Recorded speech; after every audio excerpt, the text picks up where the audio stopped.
नमस्कार। एक दिन बैकुंठ में भगवान विष्णु और नारद जी गहरे विचार में थे।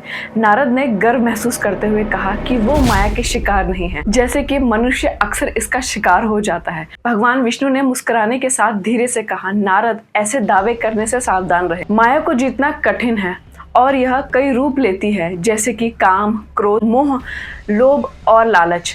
नारद ने उत्तर दिया, भगवान, मैं इसको देखना चाहता हूँ। यदि आप मुझसे प्रसन्न हैं तो कृपया इसका सच्चा रूप बताएं। विष्णु सहमत हुए और कहा, माया हर जगह है, सभी प्राणियों में उपस्थित है।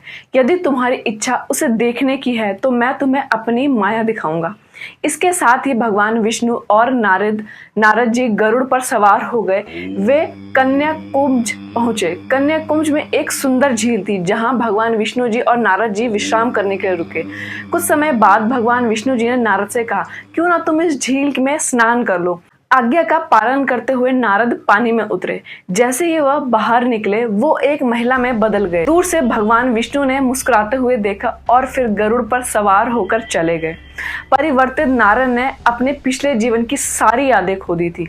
अब वो एक महिला के रूप में बन गए थे। वह झील के किनारे बैठी थी और अपनी पहचान के बारे में सोचती रही कि मैं कौन हूँ, मैं कहाँ से आई हूँ, मुझे कहाँ जाना चाहिए।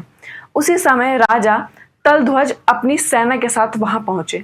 महिला की सुंदरता पे मोहित होकर उन्होंने पूछा, तुम कौन हो, तुम्हारे पिता कौन है, तुम्हारा पति कौन है, तुम्हें यहाँ किसने लाया है। महिला, जो पहले नारद थी, उन्होंने उत्तर दिया, मुझे नहीं पता कौन हूँ या कहाँ से आई हूँ। राजा तलध्वज मोहित होकर बोले, मैं तुम्हें अपने महल ले जाता हूँ और मैं तुम्हें अपनी पत्नी बनाना चाहता हूँ। महिला के सहमति के साथ तलध्वज उन्हें अपने महल ले गए। उन्होंने उनसे विवाह किया और उनके 12 पुत्र हो गए। उन्होंने उन्हें खुशी खुशी पाला, उनकी शादी कराई। वह अपनी सच्ची पहचान पूरी तरह से भूल गई थी।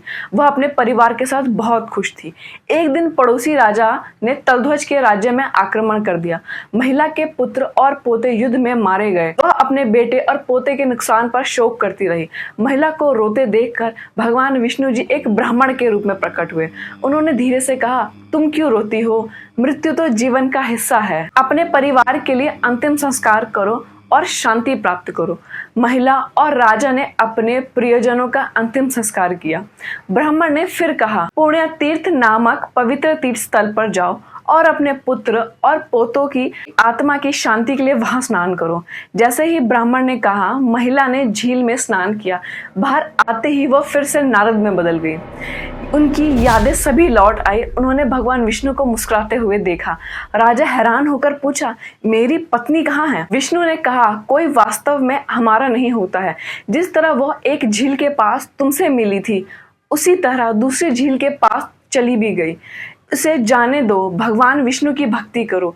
इस ज्ञान को स्वीकार करते हुए तलध्वज जंगल में ध्यान करने के लिए चले गए। भगवान विष्णु ने फिर नारद से कहा, तुमने मेरी माया और उसकी शक्ति का अनुभव किया है। तुम बैकुंठ में मेरे साथ रह सकते हो या जहां चाहो वहां जा सकते हो। नारद ने भगवान विष्णु को धन्यवाद करते हुए ब्रह्मलोक जाने की इच्छा प्रकट करी। विष्णु बैकुंठ लौट गए और नारद ब्रह्मलोक चले गए। शंभु।